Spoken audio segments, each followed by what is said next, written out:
स्वागत है आपका रेलवे की पाठशाला पे। और दोस्तों ये हमारा part number 58 video railway group D भर्ती 2000 साइंस के हम शिफ्ट वाइज क्वेश्चन कर रहे हैं और उसमें ये 16/10/2018 का फर्स्ट शिफ्ट का वीडियो है। अब दोस्तों मेरे पास बहुत सारे कमेंट आ रहे हैं कि सर पिछली वीडियो हम कहाँ से देखें, जैसे आपने बायोलॉजी का कल वीडियो डाला तो सर उसका हम कहाँ से देखें, जो वीडियो है वो आपने कहाँ से डाल रखे हैं, कभी आप फिजिक्स करा देते हो, कभी साइंस का डाल देते हो पिछले साल का, तो उनको हम ढूंढे कहाँ से। तो गाइज इसके लिए मैं आपको बताता हूँ कि जैसे आपको हमारा यूट्यूब चैनल है वो यहाँ पर खोल लेना है। तो आपको जाना है यूट्यूब पे, यहाँ सर्च करना है रेलवे की पाठशाला। जैसे आप सर्च करोगे ये हमारा चैनल है वो यहाँ पर खुल जाएगा। ठीक है, यहाँ पर देखिए ये हमारा चैनल खुल गया। तो आपको जाना है इधर देखिए प्लेलिस्ट वाले सेक्शन पर, इधर देखिए इधर आपको मिलेगा प्लेलिस्ट। तो आप प्लेलिस्ट पे जैसे क्लिक करेंगे यहाँ पर देखिए बायोलॉजी का पहला आपको मिल जाएगा। बायोलॉजी के जितने मैंने लेक्चर डाल रखे ना 6 लेक्चर, इस पर आप जैसे टैप करोगे तो बायोलॉजी देखिए part 1, part 2, part 3, part 4, part 5, part 6 इस प्रकार से मिल जाएगा। ठीक है, इसी प्रकार से आप जिसका भी चाहिए, जैसे ग्रुप डी 2018 मैथ के हमने करा दिए 6 शिफ्ट। ठीक है, मैंने फिजिक्स यहाँ पे करा दिया, फिजिक्स देखिए आप यहाँ से कर सकते हैं, 18 वीडियो तक डाल दिए हैं। ठीक है, और शिफ्ट वाइज शिफ्ट साइंस के 57 वीडियो डाल दिए ना, उनको आप यहाँ से देख सकते हो। रेलवे में मेडिकल और डॉक्यूमेंट वेरिफिकेशन कैसे होता है उसके बारे में आपको बता रखा है। यहाँ पर एग्जाम स्ट्रेटेजी के ऊपर बता रखा है कि आप कैसे कैसे स्कोर बढ़ा सकते हो, अगर आपके स्कोर कम आ रहे हैं आपको क्या क्या ध्यान रखना चाहिए, वो आपको बहुत सारे टिप्स इसके अंदर शेयर कर रखी हैं। बायोलॉजी यहाँ शेयर कर रखी है, केमिस्ट्री यहाँ शेयर कर रखी है। ठीक है, और ये आपके बहुत इंपॉर्टेंट प्लेलिस्ट हैं, प्रीवियस ईयर क्वेश्चंस हैं और एक्सपेक्टेड कट ऑफ वाले वीडियो हैं, तो आप यहाँ से उनको देख सकते हैं। तो चलिए शुरू करते हैं आज के इस वीडियो को। इससे पहले आपसे छोटा सा रिक्वेस्ट है, आप हमारे इस यूट्यूब चैनल पर नए हैं तो चैनल को सब्सक्राइब कर दीजिए और बेल आइकन को दबा दीजिए। चलिए पहला क्वेश्चन देखते हैं। एक विलियन में पानी की 320 ग्राम मात्रा है तथा इसमें सामान्य नमक 41 ग्राम है। यानी कि ऐसे बोल रहा है कि एक विलियन है, एक सॉल्यूशन है ना, बिलियन लिखा गया विलियन, एक विलियन है जिसमें 320 ग्राम तो पानी है और उसमें 41 ग्राम नमक घुला हुआ है। तो विलियन में द्रव्यमान प्रतिशत के द्वारा इसकी सांद्रता की गणना कीजिए। ठीक है, अब देखिए मैंने आपको बताया था, मैंने आपको केमिस्ट्री के न्यूमेरिकल जो संभव हो सकते हैं ना वो आपको मैंने करा दिए हैं, आप देख सकते हैं प्लेलिस्ट में से। उसमें मैं आपको बताया था कि भाई यहाँ सांद्रता के बारे में पूछ रहेगा ना, तो सांद्रता याद करते हैं ना, उसका सूत्र होता है विले का भार बटे विलियन का भार इंटू 100। तो देखिए विले क्या है, यहाँ पर विले है, यहाँ पर आपका नमक कितना है 41 ग्राम। ठीक है, 41 बटे विलियन कितना हो गया सर, ये विलायक है, ये विले है, ये विलायक है। ठीक है, यानी कि यहाँ पर देखिए पानी विलायक है 320 और विले क्या है नमक, इन दोनों को ऐड कर दीजिए, यानी कि 320 + 41 कितना हो गया 361 और इसको मल्टीप्लाई कर देना है 100 से, तो भाग देना है 4100 में 361 का, तो ये आंसर आ जाएगा आपके अप्रॉक्स 11.36%। ठीक है, इस प्रकार से आपका आंसर आ जाएगा। और दोस्तों मैंने कल से यहाँ पर प्लान किया है कि आपको डेली साइंस का एक क्वेश्चन पेपर है ना सेट, वो डेली 10 बजे आपको मिल जाएगा और उसको मैं प्रीमियर के रूप में डाल दूंगा, एक प्रकार से लाइव डाल दूंगा। आप डेली 10 बजे आइए है ना चैनल पे और फिक्स 10 बजे आपको लाइव मिल जाएगा। लाइव आप देखिए क्वेश्चन को, कितने क्वेश्चन आप कर पाते हैं उसको आप कमेंट में कीजिए और साथ साथ उसका आंसर भी आप देने की पूरी कोशिश कीजिएगा। तो कल से मैं आपको डेली एक शिफ्ट है वो यहाँ पर लाइव कर दूंगा अपने चैनल पे। डेली सुबह 10 बजे आपको यहाँ पर एक साइंस का प्रीवियस ईयर क्वेश्चन मिलेगा, 25 क्वेश्चन आपको मिलेंगे, तो उससे आप एक तरह से प्रैक्टिस सर्टिफिकेट कर सकते हैं और प्रीवियस ईयर क्वेश्चन तो आपके साथ में होंगे। चलिए आज का देखते हैं अगला क्वेश्चन। देखते हैं दूसरा क्वेश्चन पूछ रहा है यदि एक वस्तु है ना, अगर उसके दोनों सिरे हैं, कोई ऐसे वस्तु है कोई भी, उसके दोनों सिरे हैं, उसको हमने पकड़ के खींचा तो उस पर कौन सा बल लागू होगा। जैसे कोई स्प्रिंग है, स्प्रिंग को हमने दोनों तरफ से पकड़ के खींचा तो सीधी सी बात है कि भाई वो खींच जाएगी है ना, वो एक तरह से लंबाई बढ़ जाएगी, तो उसको क्या बोलेंगे हम, खिंचाव। क्या बोलेंगे, खिंचाव होना, यानी कि स्ट्रेच करना। ठीक है, स्ट्रेचिंग। ठीक है, चलिए अगला जो क्वेश्चन है वो ये है कि ओजोन जो होती है उसका आणविक द्रव्यमान कितना होता है। यानी कि ओजोन होता है उसका सूत्र होता है O3। तो O3 देखिए ऑक्सीजन होती है ना, इसका एक का होता है 16। ठीक है, परमाणु भार, वो परमाणु द्रव्यमान। तो ऑक्सीजन में 3 ऑक्सीजन होते हैं, वो O3, ओजोन में 3 ऑक्सीजन होते हैं, इसका आ जाएगा 48 यूनिफाइड। क्या हो जाएगा 48 यूनिफाइड, यानी कि ऑप्शन नंबर 2 है वो इसका राइट आंसर आ जाएगा। चलिए अगला क्वेश्चन देखते हैं कि एल्केन जो होते हैं उनका सामान्य सूत्र क्या होता है। तो पहले तो हम ये बात करते हैं कि एल्केन होते क्या है। तो गाइस एल्केन होते हैं कार्बन के बीच अगर सिंगल बंध पाया जाता है, यानी कि किसी हाइड्रोकार्बन में दो कार्बनों के बीच आपके सिंगल बंध पाया जाता है, एकल बंध पाया जाता है, उन्हें बोला जाता है एल्केन। 3 प्रकार से हाइड्रोकार्बन को बांटा गया है, एक होते हैं एल्केन, एक होते हैं एल्कीन और एक होता है एल्काइन। ठीक है, एक होता है एल्काइन। ठीक है, तो देखिए पहला जो आपको सूत्र दिख रहा है ना, वो आपको होता है एल्कीन का। किसका होता है? एल्कीन का। ठीक है, एल्कीन का। इसमें जितने हाइड्रोजन होते हैं ना, वो जितने कार्बन होते हैं उसके बिल्कुल डबल हाइड्रोजन होते हैं। दूसरा सूत्र होता है वो आपके होता है एल्केन का। ठीक है, CnH2n+2। मैंने केमिस्ट्री में आपको बताया था उस टाइम पे, ये किसी का सूत्र होता ही नहीं है। और चौथा होता है वो आपके होता है एल्काइन का। ठीक है, जो चौथा सूत्र होता है वो होता है एल्काइन का। तो आप सोचो एल्केन का कौन सा है, तो एल्केन का जो होता है वो आपके होता है ऑप्शन नंबर सेकंड। चलिए भाई अगला क्वेश्चन देखते हैं। अगला जो क्वेश्चन है वो ये है कि निम्न में से कौन सा कथन है वो राइजोइड्स के बारे में गलत है। अब देखिए राइजोइड्स होते क्या हैं। देखिए राइजोइड्स आपके जो ब्रायोफाइटा जो होते हैं ना, उनके एक तरीके से जड़ के रूप में एक संरचना पाई जाती है। ब्रायोफाइटा जो होते हैं ना, उनमें एक तरह से जड़ रूपी संरचना पाई जाती है, जो उनके अंदर एक तो आपके जड़ों के माध्यम से पानी का आवागमन करना और उत्सर्जन, इनमें हेल्प करती है। ठीक है, तो ये आपसे पूछा है कि भाई कौन सा कथन है वो राइजोइड के बारे में गलत है। तो पहला कथन है कि इनकी संरचना होती है ना, और इनका कार्य जो होता है वो संवहन के रूप में होता है तथा मूल रोम के समान होती है। मतलब जड़ के समान की संरचना होती है और कार्य भी जड़ के समान होता है। तो भाई पहला कथन तो क्या है? सत्य है। दूसरा कि ये ब्रायोफाइटा की निचली बाह्य परत में पाए जाते हैं, बिल्कुल सही है। ये आपके ब्रायोफाइटा जो होते हैं ना, उनकी बाह्य परत जो होती है उनके यहाँ पाए जाते हैं। अगला, इनमें पूर्ण विकसित जड़ तना पत्तियां पाई जाती हैं। गाइस बिल्कुल नहीं है, हमने ब्रायोफाइटा के बारे में पढ़ा था ना, इनको थैलस कहा जाता है ना, यानी कि इनके आपके क्या पाया जाता है, इनके अंदर आपके जड़ तना और पत्तियां विकसित नहीं होती हैं। तो ऑप्शन नंबर थर्ड है वो इसका गलत आ जाएगा, जबकि चौथा है वो आपका सही है। तो इसका राइट आंसर आ जाएगा ऑप्शन नंबर थर्ड, यानी कि ऑप्शन नंबर थर्ड है वो आपके राइजोइड्स के बारे में गलत है। चलिए इसमें आपको दे रखा है अगले क्वेश्चन में, यहाँ पर देखिए प्लस माइनस मैंने लगाया नहीं है, इधर लगा दीजिए, एक तरफ प्लस एक तरफ माइनस। आपसे पूछा है कि उपरोक्त जो प्रतीक है वो किसका है, सिंबल आपको दे रखा है, आपसे पूछा है कि सिंबल किसका है। तो आपको चार ऑप्शन दे रखा है, स्पीडोमीटर, वोल्टमीटर, एमीटर और ओम मीटर। तो देखिए जो आपका सिंबल है ना वो आपका है वोल्टमीटर का, और वोल्टमीटर क्या करता है, विभवांतर को मापता है, मतलब पोटेंशियल डिफरेंस को मापता है। अब देखिए मैं आपको चारों के बारे में बताता हूँ। स्पीडोमीटर होता है ना, वो हमारी गाड़ी के अंदर जो स्पीड रहता है ना, स्पीड उसको मापता है, भाई गाड़ी कितनी स्पीड पे चल रही है। वोल्टमीटर होता है वो विभवांतर को मापता है ना, जो आपको चित्र दिख रहा है, एक तरफ प्लस एक तरफ माइनस। एमीटर क्या होता है, ये आपके विद्युत धारा को मापता है ना, इसका सिंबल होता है ए, इस प्रकार से। ठीक है, एक तरफ प्लस एक तरफ माइनस। और ओम मीटर क्या होता है, ओम मीटर क्या होता है कि प्रतिरोध होता है ना, रेजिस्टेंस, उसको मापता है कि भाई किसी चालक में कितना प्रतिरोध है। तो इसका आंसर आ जाएगा आपके वोल्ट मीटर। चलिए अगला क्वेश्चन देखते हैं कि शुक्रवाहिका जो होती है ना, शुक्रवाहिका पुरुषों में पाई जाती है, शुक्रवाहिका वो सामान्य मार्ग के निर्माण के लिए मूत्राशय से होकर आने वाली नलिका से जुड़ी होती है, जिसे क्या कहा जाता है। मतलब ये ऐसे कहना चाहता है कि जो पुरुष होते हैं ना, उनमें शुक्रवाहिका जो होती है, ठीक है, वेनस जो होती है, वो एक सामान्य मार्ग बनाती है, किसके लिए, हमारे टॉयलेट के लिए। ठीक है, तो वो सामान्य मार्ग होता है ना, वो मूत्र से होकर निकलता है, तो उस सामान्य मार्ग को क्या कहा जाता है। तो सीधी सी बात है, उसे बोला जाता है आपके मूत्र मार्ग। क्या बोलेंगे, मूत्र मार्ग, यानी कि यूरिनरी ट्रैक्ट इसको बोल जाता है। जो आपकी शुक्रवाहिका होती है पुरुषों में और मूत्र मार्ग होते हैं, दोनों एक ही होते हैं, लेकिन आगे जाके आपके पीछे से तो आपके अलग अलग होते हैं, लेकिन आगे जाके एक जगह दोनों मिल जाते हैं। और पुरुषों में, ठीक है, शुक्राणु और आपके जो टॉयलेट होता है, पेशाब होता है, वो आपके एक साथ ही बाहर निकलता है, एक ही माध्यम से, एक ही रास्ते से। चलिए अगला जो क्वेश्चन है वो ये है, निम्न में से कौन सी एक संक्रमण धातु नहीं है। अब पहले तो आपको ये पता होना चाहिए भाई संक्रमण धातु किसे कहते हैं। तो गाइस संक्रमण धातु होती है ना, वो आपके डी ब्लॉक के तत्वों को कहा जाता है। डी ब्लॉक के तत्व जो होते हैं उनको संक्रमण तत्व कहा जाता है। अब देखिए मैंने आपको डी ब्लॉक के तत्व उनको याद करने की ट्रिक भी बताई थी, और आपको देखिए एनपी को देखकर आपको याद आ रहा होगा कि थोड़े पापड़ और नापो, ट्रिक बताई थी ना आपको। एक्टिनाइड तत्वों में आपके एनपी के बारे में बताने, नेप्टोनियम होता है ना, नेप्टीनियम, ये आपके गाइस एक्टिनाइड लैंथेनाइड श्रेणी से है, यानी कि एफ ब्लॉक का तत्व है। ठीक है, जबकि आपके देखिए जे आर, टी सी और आर ई, ठीक है, ये आपके आते हैं संक्रमण तत्व। मैं आपको एक बार पीरियोडिक टेबल है वो दिखा देता हूं, जिससे आपको और बेहतर समझ आ जाएगा। यह है अपनी मॉडर्न पीरियोडिक टेबल। अब देखिए इसमें ऑप्शन में दिया है आप तो एक तो एनपी, तो देखिए एनपी है आपके यहाँ पे देखो, ये आपके एक्टिनाइड है ना, उनका सदस्य था नेप्टोनियम।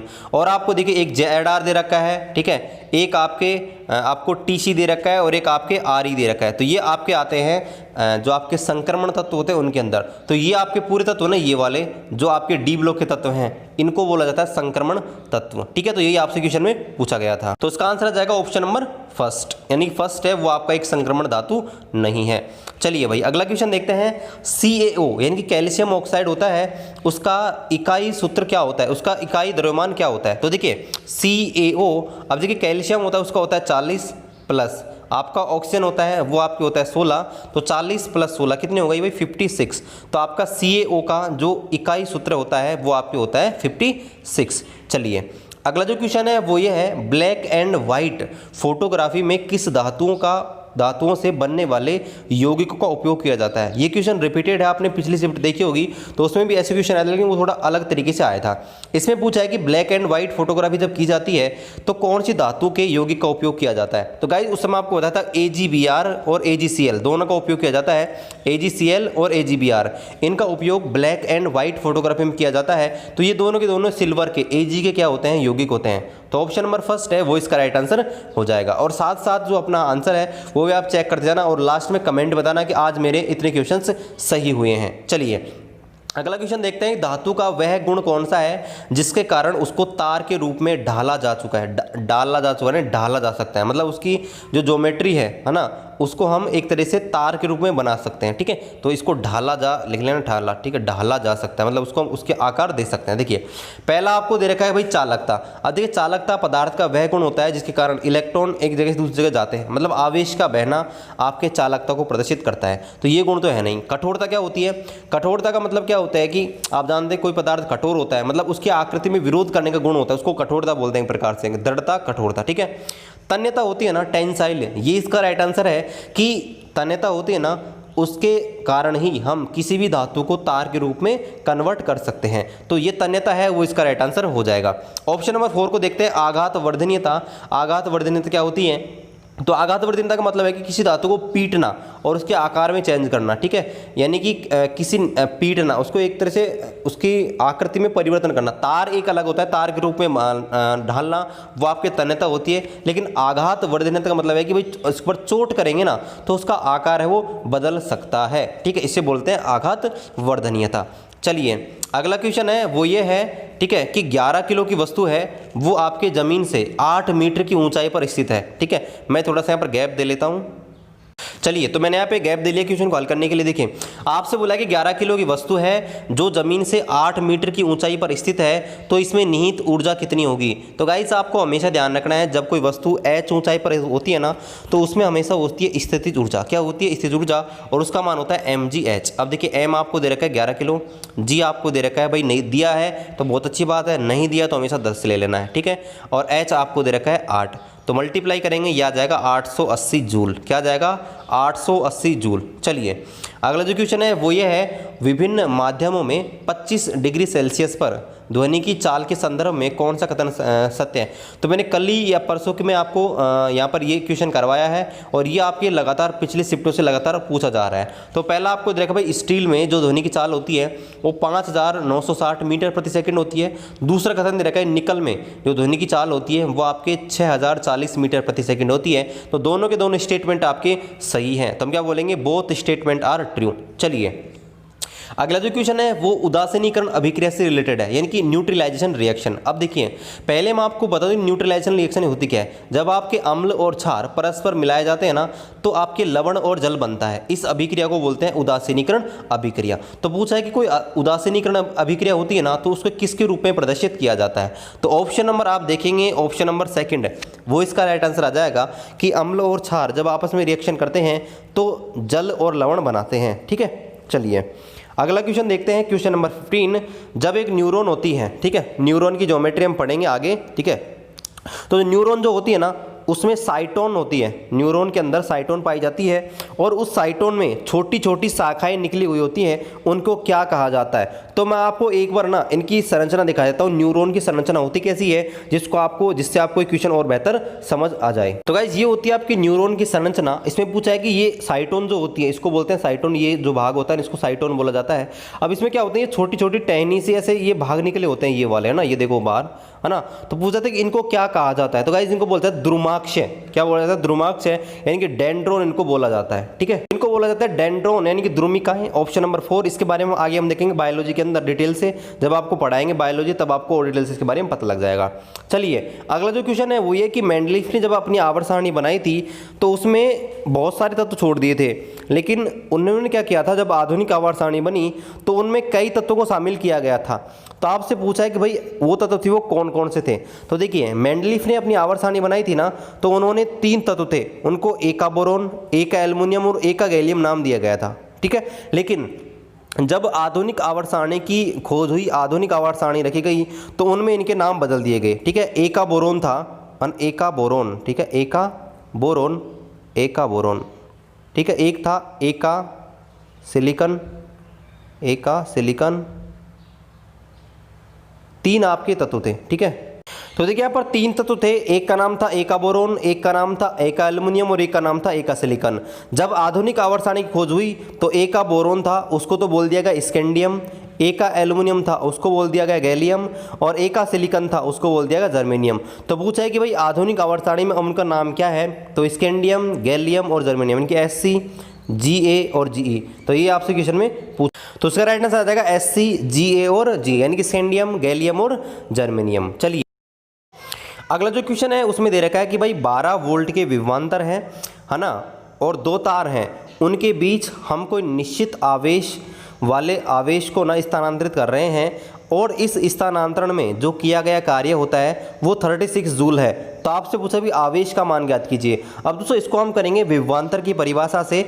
विभवांतर की परिभाषा क्या होती है कि भाई आपके किसी निश्चित आपका जो कुल आवेश होता है उसको 2 बिंदुओं के बीच आपके स्थानांतरित करने में जो किया गया कार्य होता है उसे विभवांतर बोलते हैं, यानी कि VA माइनस VB है ना, वो आपके होता है W/Q के। ठीक है, यानी कि विभवांतर जो होता है, विभव का अंतर, वो किए गए कार्य और आपके जो चार्ज होता है कुलाम आवेश उसके अनुपात के बराबर होता है। तो यहाँ पर हमको याद करना है Q का मान, तो Q का मान क्या हो जाएगा W/VA माइनस VB, यानी कि आपके जो हमको निकालना है Q का मान, तो आपके W/VA माइनस VB। ठीक है, तो W मानी कार्य आपको दे रखा है 36 और विभवांतर 2 बिंदु मान लेते हैं A और B, और उनके विभवांतर दे रखा है 12। तो इनको जो काटेंगे तो गाइस आंसर जो आ जाएगा वो आ जाएगा 3, और 3 कूलाम इसका राइट आंसर आ जाएगा, क्योंकि आवेश होता है और आवेश का मात्रक होता है कूलाम। चलिए अगला जो क्वेश्चन है वो ये है, निम्नलिखित में से किसमें जड़त्व अधिक होता है। अब पहले तो आपको जड़त्व उसके बारे में पता होना चाहिए।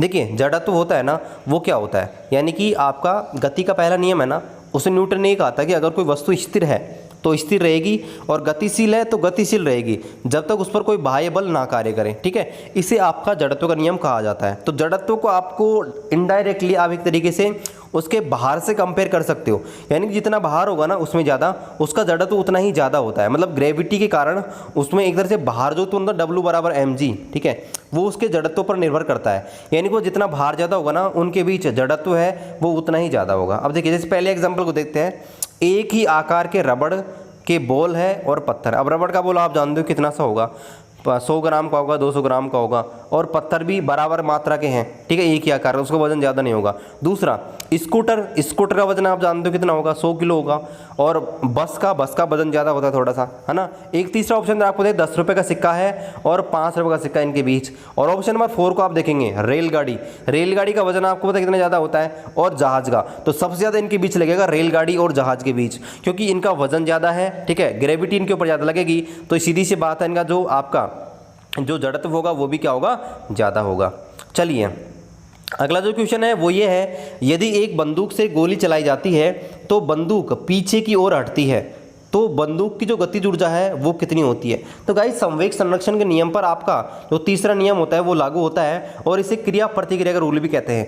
यानी कि यहाँ पर जब कोई बंदूक है उसे गोली छोड़ी जाती है तो गोली तो निकलती है आगे की ओर, लेकिन बंदूक है वो पीछे की ओर एक थोड़ा सा झटका महसूस करती है।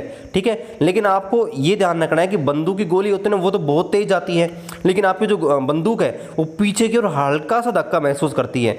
तो यही पूछा है कि जो बंदूक है वो पीछे की ओर जो स्पीड आती है ना, पीछे की ओर हटती है वो कितनी स्पीड से हटती है। तो आपको पता है बंदूक है वो बहुत आपके एक प्रकार से गोली से बहुत ही कम वेग से घटती है। तो यहाँ पर आपसे ऑप्शन नंबर 4 है वो इसका राइट आंसर आ जाएगा कि गोली से कम, यानी कि गोली जितनी तेज जाएगी ना उससे तो आपके बहुत ही कम बंदूक है वो पीछे की ओर हटती है। ठीक है, चलिए ऐसा क्यों होता है, क्योंकि बंदूक है ना उसका वजन ज़्यादा होता है, जबकि गोली का वजन क्या होता है, ज़्यादा होता है। और संवेग संरक्षण से m1v1 बराबर m2v2, इसके कारण यहाँ पर आपकी जो बंदूक है वो कम वेग के साथ पीछे की ओर हटती है, जबकि बंदूक की गोली है वो तेज़ी से बढ़ती है।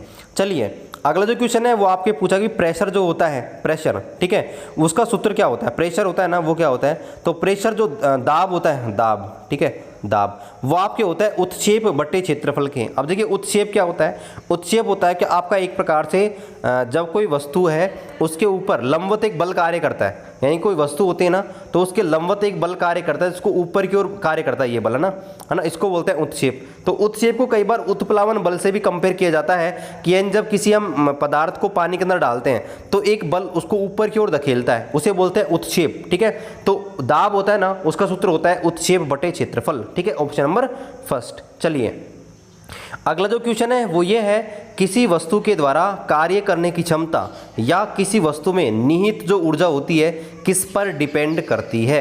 अब देखिए कार्य करने की क्षमता जो होती है ना उसे बोलते हैं ऊर्जा। ठीक है, आपको कंफ्यूज नहीं होना, कार्य करने की दर होती है ना उसे ऊर्जा उसको बोलते हैं आपकी शक्ति, और कार्य करने की क्षमता होती है ना, उसे बोलते हैं ऊर्जा। तो ऊर्जा के बारे में बात हो रही है भाई, ऊर्जा जो होती है ना वो किसके ऊपर डिपेंड करती है। तो देखिए पहला वस्तु के द्रव्यमान पर।